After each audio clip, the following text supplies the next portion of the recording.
Hello বন্ধুরা, আমি নীলিমা সরকার। তোমরা সবাই কেমন আছো? আশা করি ভালো আছো। দেখো, আমার রাতের খাবার নিয়ে চলে আসলাম। কি সুন্দর রান্না, বিয়েবাড়ির স্টাইলে কিন্তু বন্ধুরা। এটা একদম এই যে সব কিছু দিয়ে দুপুরে আজকে দেখানো হয়নি, আজ মঙ্গলবার, নিরামিষ আমার ছেলে। এই যে কাজু, নারকেলটা খাই।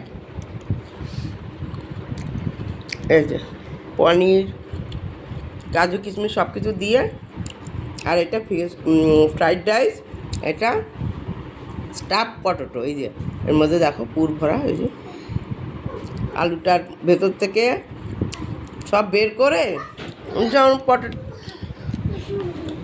এই পর্যন্ত তোমাদের জন্য পাঠালাম বন্ধুরা। যারা যারা ভালো লাগে একটু লাইক কমেন্ট শেয়ার করবে, আর আমার চ্যানেলটা একটু সাবস্ক্রাইব করে দেবে, প্লিজ প্লিজ প্লিজ।